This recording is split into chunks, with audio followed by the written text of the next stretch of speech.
Wagwan rude boys and girls, it's your boy Juan Agadello, and thanks for tuning in to Tuff Bucs. On today's episode, we're going to take a look at what the 2019 Tampa Bay Buccaneers have to offer for fantasy owners all around the nation. Depending on the size of your league, these will be legit starters. We'll also be reviewing the Bucs' Week 2 win over the Miami Dolphins, so with that, let's get it up.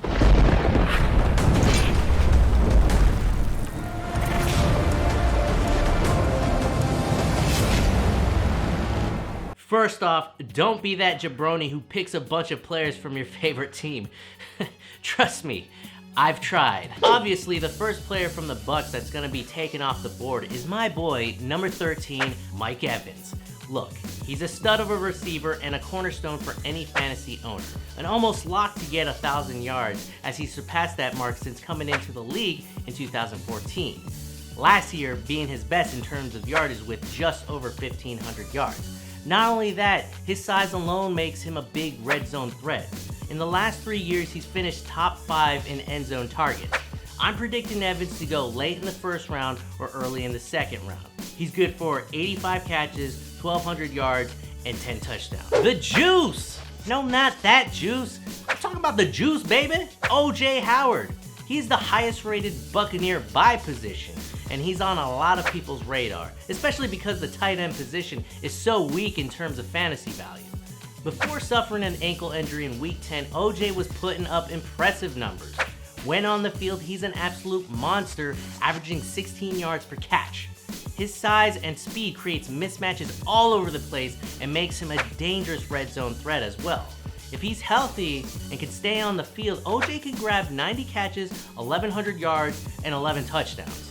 The juice will likely go in the late 4th or somewhere in the 5th round. There is a lot of hype from analysts surrounding our third-year receiver, Chris Godwin, and rightfully so. Last season, Godwin was predicted to be a sleeper selection, and boy did he come through, playing all 16 games at end of the season with impressive numbers, especially for being the Bucs' number 4 receiver. With Adam Humphries now in Tennessee and Deshaun Jackson back in Philly, Chris Godwin is the Buccaneers' true number 2. I'm expecting him to have a breakout season and destroy his production from a season ago. Godwin is a solid number 2 and an exceptional flex receiver for any fantasy owner. If he's still on the board in the 4th, then you should snag him right away. I think he can go for 80 catches for over 1,000 yards and maybe 9 touchdowns. Yes, I'm saying it. I think Jameis Winston is going to be a solid starter for someone in a 12-man league. What? Look, I'm not crazy. Are you crazy? Am I crazy? Yeah, I think you're crazy. Really? You think I'm crazy? I think you're crazy. You're the one talking to yourself. Look who's talking. Okay, maybe just a little. But in his 5th year, I think Winston can put it all together, especially with the quarterback whisper. Bucko Bruce Arians right on his side. If my math from the previous players add up, I'm predicting Winston to get at least 3,300 yards and 30 touchdowns. Pretty bold, right? I think it's possible. With the plethora of receivers that also include Cameron Brate and rookie Scotty Mills, and playing in a pass-happy system, Winston will have his chances to meet those marks. However, Winston's success will also be factored by his ability to make better decisions and cut down on those INTs. I know, I sound like a broken record, but I think Arians' influence will go a long way and translate for Winston on the stat sheet. Winston will likely be picked up in the later rounds, and I believe he's good for 3,900 yards, 27 total touchdowns, and most importantly, single-digit interceptions at 8. Oh God, I hope I'm right. Bottom line, the Tampa Bay Buccaneers like to pass the rock around and have a stable of thoroughbreds at the receiving position. Fantasy owners should note that the Bucs offense led the league in receiving fantasy scoring a year ago, and with my man BA around, this could very well happen again.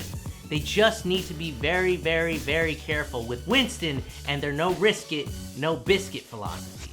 At the end of the day, and as much as I want my players to do well, all us Buc fans just want to eat W's, baby! We want wins! That's a gristly piece right there. Now let's switch sails and talk about the second preseason game against the Miami Dolphins. Winston and the first team offense had a very short stint in the first quarter where he went 2 for 4 with only 24 yards and ended up punting the ball. He and OJ did have a nice 16-yard connection that helped solidify my claims earlier. Outside of that, a few other things stood out for me in this game. One, Ryan Griffin is giving Blaine Gabbert a run for his money at the backup position. He's been very impressive these last 2 games, with his finest moment being at the end of the fourth with just 34 seconds left. He marched the team down the field and set up the game-winning field goal. 2, rookie kicker Matt Gay may have a slight edge over veteran Cairo Santos. He went 2 for 2 and hit the game-winning kick, a 48-yarder with only 10 seconds left. Is it true? Are the Bucs cured of kicking woes? Will we finally see the glory days that Martin Gramatica once gave us? We'll have to wait and see. 3, tight end Tanner Hudson had a heck of a game with a touchdown and 2 big catches at the end to set up the game-winning field goal. However, as Bruce said in his post-conference interview, if he can block better, then he might have a shot at making the roster. On the defensive side of the ball, the Bucs played their starters just a little bit longer.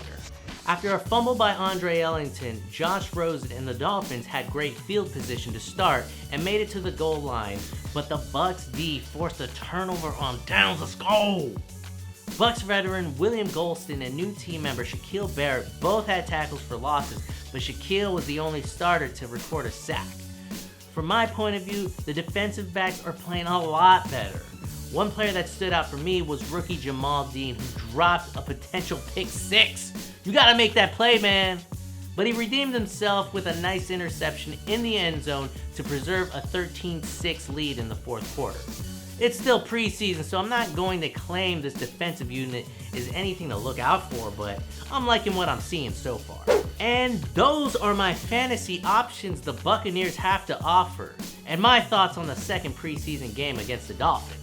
Let me know which player you're planning on drafting or what you thought about the Bucs' second preseason game by leaving a comment below. Hit the like, hit the subscribe, and don't forget to hit that bell so that you can get notifications on when the next video drops. So until next time, Buck Nation, keep firing them cannons.